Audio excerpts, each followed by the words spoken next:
आवेशों के बीच बल। इसका मतलब क्या हुआ?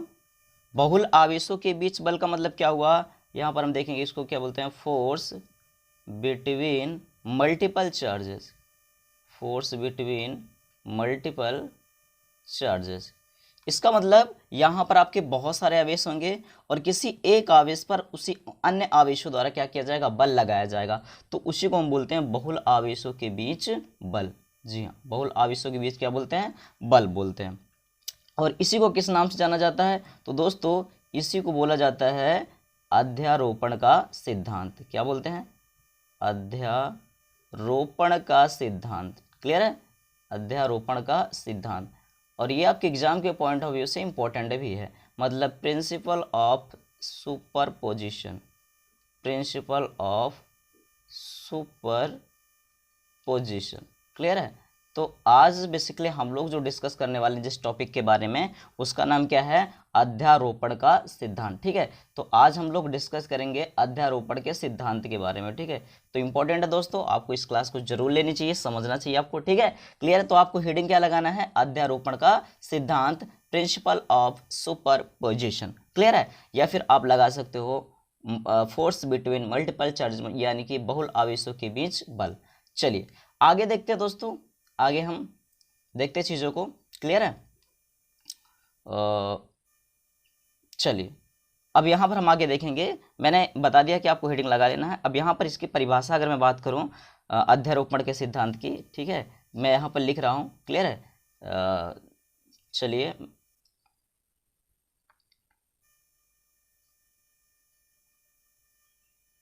चलो, तो मैं यहाँ पर बात करूँगा अध्यारोपण का सिद्धांत।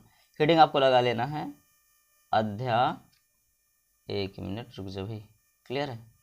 चलो यहाँ पर आपको क्या लगा लेना है, हेडिंग अध्यारोपण का सिद्धांत, अध्यारोपण का सिद्धांत।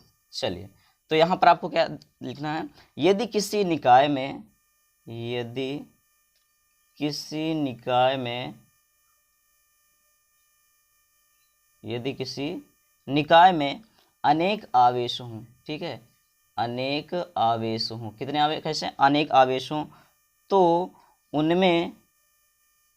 उनमें से किसी एक आवेश, उनमें से किसी एक आवेश पर, उनमें से किसी एक आवेश पर कई अन्य आवेश, कई अन्य आवेश के कारण, ठीक है, कई अन्य आवेशों के कारण, अन्य आवेशों के कारण बल, अन्य आवेशों के कारण बल, उस आवेश पर लगे, उस आवेश पर लगे सभी बलों के, सभी बलों के वेक्टर योग के बराबर होता है, सभी बलों के वेक्टर, ठीक है, वेक्टर योग के बराबर होता है, वेक्टर योग के बराबर होता है। क्लियर है? चलिए तो मैंने क्या बताया, सभी बलों के वेक्टर योग के क्या होता है, बराबर होता है। इस बात को मैंने आपको समझा दिया। ठीक है, चलो क्लियर है। अब यहाँ पर मैंने क्या बताया, इसका मतलब ये हुआ कि आपका कोई भी आवेश होगा, ठीक है, आपका कोई भी आवेश होगा और उस आवेश पर अन्य आवेशों द्वारा जो बल लगेगा, वो बल जो होगा, कुल बल जो होगा, अलग अलग आवेशों द्वारा लगाए गए बलों की योग के बराबर होगा। मतलब समझिए कि जैसे यहाँ पर आप हैं, ठीक है, यहाँ पर आप हैं, ठीक है, और आपका मान लो ये एक लड़का और है, यहाँ पर एक लड़का है, यहाँ पर एक लड़का है, यहाँ पर, और इन सब ने मान लो इसने 5 न्यूटन का बल लगा के आपको एक मुक्का मारा, इसने 10 न्यूटन का लगा के मारा, और इसने 2 न्यूटन का बल लगा के मारा, इसने 1 न्यूटन का लगाया। तो इसने 5 लगाया और इसने क्या किया, 10 लगाया, और इसने कितना लगाया था, ठीक है, मान लो इसने 2 लगाया था, ठीक है, और इसने क्या किया था, 1 लगाया था, तो क्या होगा, टोटल बल क्या होगा। आपसे पूछा टोटल बल कितना लगा, तो सबको जोड़ दोगे आपका, ठीक है, सबको क्या कर देना है, जोड़ देना है, वही आपका क्या हो जाएगा, एक तरीके से अध्यारोपण का सिद्धांत। लेकिन अब यहाँ पर जो बल लगेगा वो वैद्युत बल लगेगा, और वो किसके बीच लगेगा मेरे भाई, वो आवेशों के बीच में लगेगा। जस्ट मैंने एक एग्जाम्पल लिया था आपको समझाने के लिए कि अगर ऐसे घटना होती तो इस तरीके से आप चीज़ों को समझ सकते हो। क्लियर है? चलिए अब यहाँ पर हम आगे देखेंगे, थर्ड स्लाइड ले लेते हैं हम यहाँ पर। अब यहाँ पर चलिए ये चीज़ आपकी हो गई हैं क्लियर। तो अब यहाँ पर हम बात करते हैं दोस्तों, ठीक है। अब यहाँ पर हम बात करते हैं कि इसको आपको समझेंगे कैसे। यहाँ पर देखिए, मान लीजिए यहाँ पर आपके एक आवेश है, मान लो आपका यहाँ पर एक आवेश क्या है, Q1 है, ठीक है, और आपका एक आवेश क्या है, Q2 है, और यहाँ पर आपका एक आवेश आपका क्या है, Q3 है, ठीक है, और यहाँ पर एक आवेश आपका Qn है। तो यहाँ से एक हम पॉइंट मान लेते हैं, यहाँ पर एक पॉइंट ले लेते हैं O, क्लियर है, एक पॉइंट क्या ले लेते हैं O। अब यहाँ पर देखेंगे, यहाँ पर हम देखेंगे कि Q2 को हम यहाँ पर Q1 से मिला देंगे। ओके, कलर दूसरा लेते हैं, ज़्यादा क्लियर है। तो मैंने क्या बताया, आप यहाँ को क्या करते हैं, Q2 से हम क्या करते हैं, यहाँ पर Q2 से Q1 को मिलाते हैं इस तरीके से, और यहाँ पर Q3 से Q1 को मिलाते हैं, और यहाँ पर क्या करेंगे बॉस, यहाँ पर हम क्या करेंगे, O से Q1 को मिलाएंगे, और यहाँ से क्या करेंगे हम, देखिए अब इसको हम यहाँ से मिला देंगे इस तरीके से, और इसको भी हम क्या करेंगे, यहाँ से इस तरीके से मिला देंगे, और यहाँ पर इसको हम इस तरीके से लेते हुए Qn की जगह पर, ठीक है, इसको भी क्या करेंगे, इस तरीके से हम यहाँ पर मिला रहे होंगे, क्लियर है। तो इनके बीच यहाँ पर जो बल लग रहा होगा वो क्या लग रहा होगा, F1N, और यहाँ पर इसके द्वारा जो बल लग रहा होगा Q3 के द्वारा क्या हो जाएगा, F13। यहाँ पर क्या हो जाएगा, इसके द्वारा जो बल लगे वो क्या हो जाएगा, F12। इसका मतलब आप समझिए कि जो आपका यहाँ पर आवेश क्या है, Q1 है। एक बार फिर से लिख दे रहा हूँ इस चीज़ को, ठीक है। आवेश आपका यहाँ पर क्या है, Q1, ये आपको मैंने क्या लिख रखा है, Q1। तो आवेश Q1 पर आवेश Q2 द्वारा भी बल लगेगा, आवेश Q3 भी द्वारा बल लगेगा, आवेश Qn के द्वारा भी बल लगेगा। तो इनके द्वारा जो बल अलग अलग लग रहा है, Q2 के द्वारा जो बल लग रहा है वो क्या है, F12। Q3 के बल द्वारा जो बल लग रहा है वो क्या है, F13, और Qn के द्वारा जो बल लग रहा है वो क्या है, F1N है, क्लियर है। तो इसी को हम लोग यहाँ पर देखेंगे। अब देखिए इनके बीच की जो दूरी है इसको मान लेंगे ये R12, ठीक है, R12 कैप, इसको क्या मान लेंगे, इनके बीच की दूरी क्या मानेंगे, यहाँ पर मानेंगे हम R13 कैप, और इसको क्या मानेंगे, R1N कैप, क्लियर है। तो चलिए अब हम आगे देखते हैं यहाँ पर, ठीक है। अब यहाँ पर आगे देखेंगे चीज़ों को, चलिए फोर्थ स्लाइड लेते हैं। अब यहाँ पर हम देखेंगे चीज़ों को, चलो फोर्थ स्लाइड में अगर हम लेते हैं, अब यहाँ पर समझेंगे, मैं क्या लिखूँ यहाँ पर, आवेश Q2 के कारण Q1 पर वैद्युत बल, ठीक है, आवेश Q2 के कारण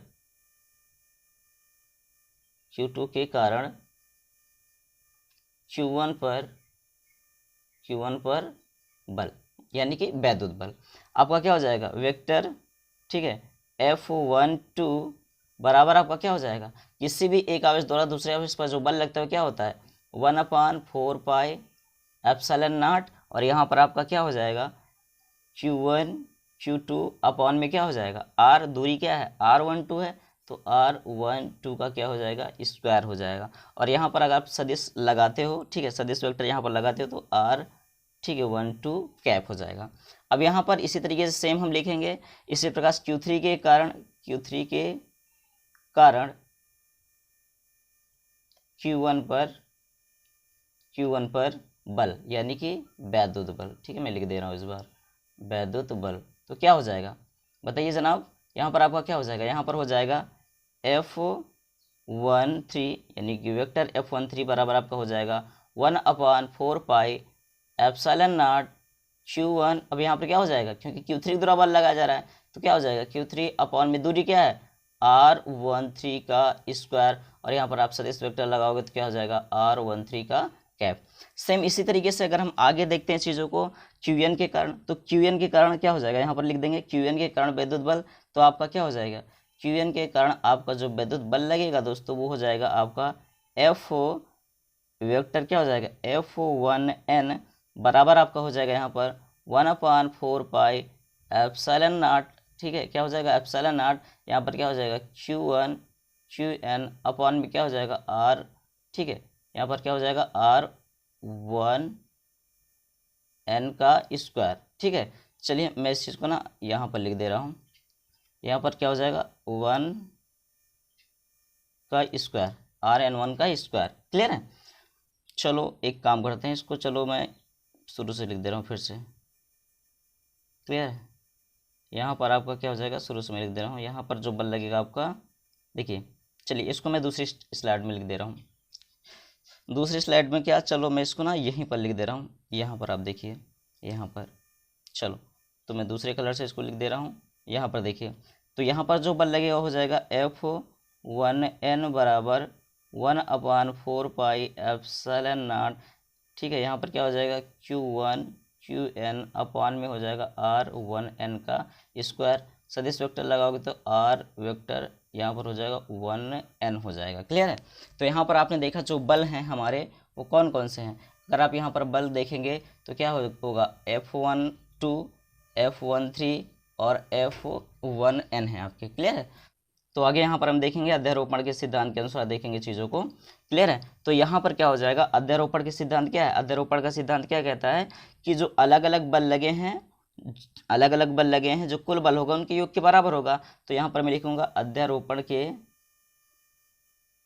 अध्यारोपण के सिद्धांत के अनुसार, अध्यारोपण के सिद्धांत के अनुसार,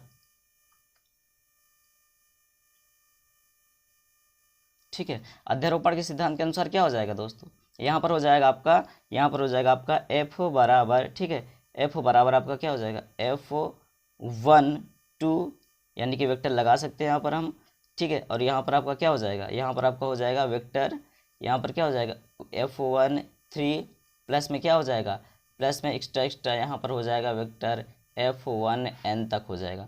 तो यहाँ पर हमने जो वैल्यू ले रखी है सबकी वैल्यू हम पुटअप कर देते हैं, क्लियर है। तो सबकी वैल्यू यहाँ पर हम पुटअप कर देंगे तो क्या हो जाएगा, F बराबर आपका हो जाएगा, यानी कि वेक्टर F बराबर हो जाएगा, F12 की वैल्यू कितनी लिए रखी है मैंने, 1/4 pi epsilon not Q1 Q2 upon R12 का स्क्वायर, प्लस में यहाँ पर क्या हो जाएगा, यहाँ पर आप देखते हैं तो आपने जो सदिश लगाया था, सदिश वेक्टर R⁴12 प्लस में आपका क्या हो जाएगा F13 आपने जो लिया था, F13 क्या हो जाएगा 1/4 पाई एप्सिलॉन नॉट क्या हो जाएगा Q1 Q3 अपॉन में क्या हो जाएगा R13 का स्क्वायर, यहाँ पर सदिश वेक्टर लगाएंगे, ठीक है, R13 कैप, प्लस में आप देखेंगे, प्लस में आप जब देखेंगे यहाँ पर n वाला तो यहाँ पर आपका हो जाएगा 1/4 pi epsilon not Q1 Qn upon में क्या हो जाएगा R1N का स्क्वायर, सदिश वेक्टर लगाएंगे आप क्या हो जाएगा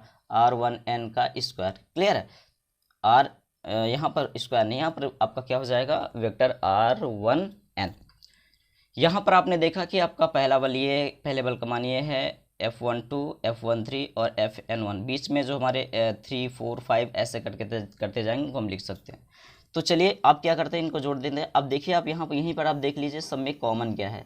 अगर आप देखेंगे यहाँ पर सब में कॉमन क्या है दोस्तों, तो सब में कॉमन है 1/4 pi epsilon not, 1/4 pi epsilon not, 1/4 pi epsilon not, सब में कॉमन है। तो दोस्तों जब सब में कॉमन है तो इसको हम क्या कर सकते हैं, इसको हम कॉमन ले सकते हैं, बिल्कुल क्लियर है। चलिए तो अब यहाँ पर हम क्या करेंगे, स्लाइड 5 ले लेते हैं, ठीक है, अगली स्लाइड लेते हैं। चलिए अब यहाँ पर आपका क्या हो जाएगा, आप सबको जब जोड़ेंगे तो हो जाएगा यहाँ पर F बराबर आपका हो जाएगा 1/, ठीक है, 4 pi epsilon not, 1/4 pi epsilon not, और यहाँ पर आपका क्या बचेगा, यहाँ पर दोस्तों आपका हो जाएगा Q1 Q2 अपॉन R12 का स्क्वायर, और सदिश वेक्टर जो लगाया R12, प्लस में आपका क्या हो जाएगा, प्लस में आपका हो जाएगा Q1 Q3 अपॉन में क्या हो जाएगा R13 का स्क्वायर, और सदिश वेक्टर जो लगाया आपने R13, ठीक है, प्लस में आपने देखा डॉट डॉट आपका क्या था